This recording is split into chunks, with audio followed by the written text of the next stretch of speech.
49 అంటే సంతానం, 49 అంటే సంతోషం. 39 ఆంధ్రప్రదేశ్, తెలంగాణ. గురువుగారు, స్త్రీలు ఖచ్చితంగా కుంకుమ ధారణ చేయాలి అని పెద్దవాళ్ళు చెప్తూ ఉంటారు. నిజంగానే స్త్రీలు కుంకుమ ధారణ తప్పకుండా చేయాలా గురువుగారు? అసలు కుంకుమ ధారణ చేయడం వల్ల కలిగే ప్రయోజనం ఏంటి? తప్పకుండా తెలియజేస్తారమ్మా. ముందుగా ప్రేక్షకులందరికీ శ్రీమాత్రే నమః, శ్రీ గురుభ్యో నమః. నమో దేవ్యై మహాదేవ్యై శివాయై సతతం నమః. నమ ప్రకృత్యై భద్రాయై నిహతాం ప్రణతాస్మిత. అంటే కుంకుమ అనేటటువంటిది సౌభాగ్యంలో ఒక గుర్తుగా చెప్పడం జరిగింది.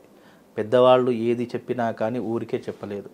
సనాతన ధర్మంలో ఉన్నటువంటి విలువలు, అలాగే మన ధర్మంలో ఉన్నటువంటి ఔన్నత్యము, గొప్పతనాన్ని అన్నిటిని కూడా రంగరించి చెప్పడం జరిగింది. అంటే సౌభాగ్యంలో సూచికగా ఒక స్త్రీకి సౌభాగ్యంలో ఉన్నటువంటి గొప్పతనాన్ని తెలియజేయడానికి, అవి ధరిస్తే ఆ స్త్రీకి వచ్చేటటువంటి గౌరవం కానివ్వండి, మర్యాద కానివ్వండి, ఇవన్నీ కూడా రాబోయే తరాలు దీనిని అనుసరించి నడవాలి అనే ఒక పద్ధతితో కుంకుమ ధరించాలి అనేటటువంటి అంశాన్ని తెలియజేశారు. స్త్రీకి సౌభాగ్యాన్ని ఇచ్చేటటువంటి వస్తువులు ఏమిటి అని అంటే గనక మొట్టమొదటిగా కుంకుమ. ఒకటి కుంకుమ, రెండవది పువ్వులు, మూడవది గాజులు, నాలుగవది మంగళసూత్రము, నల్ల పూసలు, ఐదవది కాలికి మెట్టెలు. ఇవి ప్రతి ఒక్క స్త్రీ ధరించేటటువంటి 5 రకాలైనటువంటి ద్రవ్యములు. అయితే ఇది స్త్రీలు ఎందుకు ధరించాలి కుంకుమ అనేటటువంటి దానికి అర్థం ఏంటి అంటే, ఇప్పుడంటే ఈ స్టిక్కర్లు ధరిస్తున్నారు, వేరే రకంగా ఎన్నో రకాలైనటువంటి వింత వింత బొట్లు పెడుతున్నారు, కలర్ బొట్లు పెడుతున్నారు. అంటే డ్రెస్కి మ్యాచింగ్ అయ్యేటట్టు, చీరకు మ్యాచింగ్ అయ్యేటట్టు ఏదేదో బొట్లు పెడుతూ ఉన్నారు. అంటే పచ్చ చీర కడితే పచ్చ బొట్టు పెడుతున్నారు, గ్రీన్ కలర్ పెడితే గ్రీన్ కలరు, అలాగే ఎల్లో కలర్ కడితే ఎల్లో కలర్, ఇలా ఎన్నో రకాలైనటువంటి బొట్లు. కుంకుమ, ఎరుపు అనేటటువంటిది ఇప్పుడు అమ్మవారికి ఎన్ని చీరలు కట్టినా కుంకుమ లేకుండా ఏ అమ్మవారు ఉండదు. ఎందుకు కుంకుమ పెడతాము? కుంకుమ అనేటటువంటిది పెళ్ళైనటువంటి స్త్రీకి నరదృష్టి తగలకుండా ఎన్నో రకాలైనటువంటి గాలి నుండి, ధూళి నుండి, దుమ్ము నుండి రక్షించేటటువంటిదే కుంకుమ. ఈ కుంకుమ సనాతన ధర్మాన్ని జోడించి చెప్పారు. కనీసము భయంతోనైనా చెప్తే వింటారేమో అని చెప్పేసి ధర్మాన్ని జోడించారు. అదే నువ్వు అమ్మ నీకు పెళ్ళయిందమ్మా కుంకుమ పెట్టుకో అంటే ఇలా మంచితనంతో చెప్తే ఎవరు వినరు. అయితే భయపెట్టైనా చెప్పాలి, లేదంటే బాధ పెట్టైనా చెప్పాలి. ఈ రెండిట్లో ఏదో ఒకటి చెప్తేనే వాళ్ళు వింటారు, లేకపోతే వినరు. కాబట్టి కుంకుమ అన్నదానికి అర్థం ఏంటి అంటే, నువ్వు సౌభాగ్యవంతురాలుగా ఉండాలి, కలకాలం నువ్వు పెట్టుకునేటటువంటి కుంకుమ ఆధారంగానే నీ భర్త యొక్క ఆయుష్ ఉంటుంది. నువ్వు ధరించేటటువంటి సౌభాగ్య ద్రవ్యములతోనే ఆధారంగా నీ భర్త యొక్క ఆయుష్, నీ కుటుంబం యొక్క మనుగడ ఎప్పటికీ కూడా కొనసాగుతుంది. అందుకే ఇంటికి ఇల్లాలు దీపము అని అన్నారు. ఊరికి అనలేదు కదా. అంటే ఏ ఇంటికైనా ఒక స్త్రీతోనే ఆ ఇల్లు అనేటటువంటిది ఎప్పుడు కూడా మనశ్శాంతిగా ఉంటుంది. ఒక స్త్రీ చేత్తోనే ఒక కుటుంబం అనేటటువంటిది అభివృద్ధిలోకి వస్తుంది, కుటుంబం పెరుగుతుంది, వంశ అభివృద్ధి జరుగుతుంది.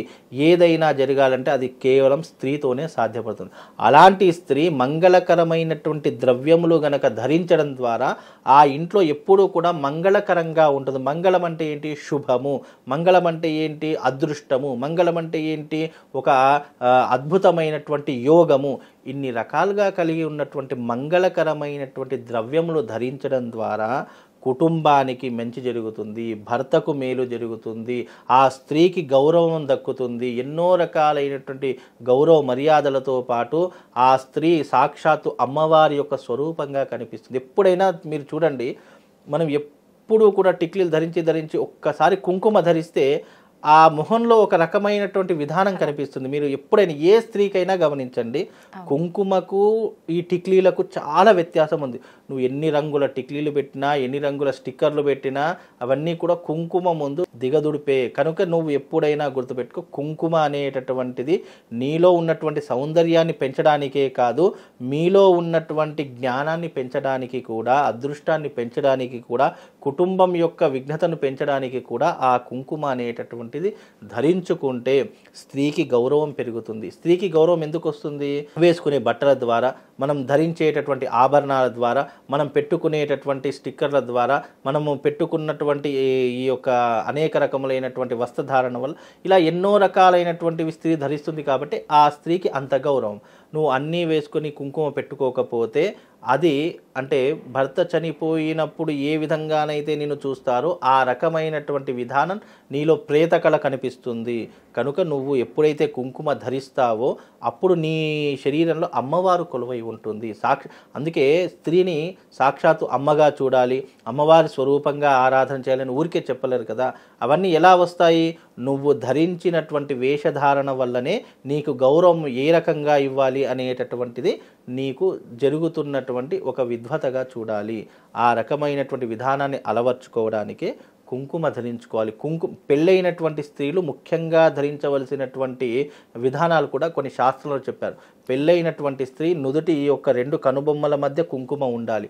అలాగే కుంభస్థలము అంటారు, ఇక్కడ పాపిడి బిళ్ళ దగ్గర ఏదైతే మనం పాపిడ తీస్తామో అక్కడ తప్పకుండా కుంకుమ. ఇప్పుడు మార్వాడీలు చూడండి, తప్పకుండా ఇక్కడ కుంకుమ లేకుండా వాళ్ళు బయటకు రారు. పెళ్ళైనటువంటి స్త్రీలు ఇక్కడ పాపిడి బిళ్ళ దగ్గర కుంకుమ పెట్టుకుంటారు, అలాగే నుదుటి దగ్గర వాళ్ళు కుంకుమ లేకుండా బయటకు రారు. ఎందుకు? అందుకే వాళ్ళ దగ్గర లక్ష్మీదేవి స్థిరంగా ఉంటుంది అని అంటారు మార్వాడి వాళ్ళ దగ్గర. వాళ్ళు ఎందుకంటే పద్ధతి ఏ రకంగానైనా సరే కుంకుమ లేకుండా వాళ్ళు బయటకు రారు. అలాగే పెళ్ళైనటువంటి వాళ్ళు చాలామందిని చూసుకుంటే, కొంతమందిని కాదు ఎక్కువ మందిని చూసుకుంటే వాళ్ళు శారీనే కట్టుకుంటారు, చీరను మాత్రమే కట్టుకుంటారు. ఇలా ఎన్నో రకాలైన బొట్టు పెట్టుకుంటారు, చక్కగా పూలు పెట్టుకుంటారు, చేతుకు నిండుగా ఇంతవరకు గాజులు వేసుకుంటారు. అంటే సౌభాగ్యాన్ని ఇచ్చేటటువంటి వస్తువులు నిండుగా ధరించేటటువంటి వాళ్ళు మార్వాడి వాళ్ళు, బ్రాహ్మణులు, కొంతమంది వైశ్యులు, ఇలా కొన్ని జాతుల వారు చాలా తప్పకుండా ధరిస్తారు. ఎందుకంటే దానిలో ఉన్నటువంటి విషయాలు తెలుసు. ఇవన్నీ గాజులు కానీ, బొట్టు కానీ, పూలు కానీ ఇవన్నీ ఏదో అలంకరణ వస్తువులు కాదు. నీ జీవితాన్ని వృద్ధిలోకి తీసుకురావడానికి, నీ జీవితం అభివృద్ధిలోకి వెళ్ళడానికి మాత్రమే ఇవి. ఇప్పుడు నువ్వు ఏ రకంగా ఉన్నావో నీ పిల్లలు అదే రకంగా పెరుగుతారు. కాబట్టి ఆచారాలు సాంప్రదాయాలు ఎవరు నేర్పియాలి? ఎవరో నేర్పించినటువంటివి కాదు. మన తల్లిదండ్రుల్ని చూసే పిల్లలు నేర్చుకుంటారు. అంటే తల్లిని చూసో తండ్రిని చూసో విధానాలు నేర్చుకుంటారు తప్ప మనం ఏ రకంగా ఆచరణ చేస్తామో ఆ రకమైనటువంటి సాంప్రదాయాన్ని తరతరాలుగా ముందుకు తీసుకొని వెళ్ళాలి అని ఒక ఉద్దేశంతో ఈ కుంకుమ, గాజులు, బొట్టు, కాళ్ళకు మెట్టెలు, మంగళసూత్రం కూడా. ఇప్పుడు పెళ్ళి కోట్లు ఖర్చు పెట్టి చేస్తారు, కానీ పెళ్లిలో కేవలం నల్ల పూసలు ఎందుకు కడతారు? డైరెక్ట్ మరి బంగారమే వేయచ్చు కదా. మీరు ఎప్పుడైనా గమనించండి, మనం పెళ్లి చేసే సమయంలో బంగారం వెయ్యరు, డైరెక్ట్ ఏం చేస్తారు? నల్ల పూసలు కడతాము.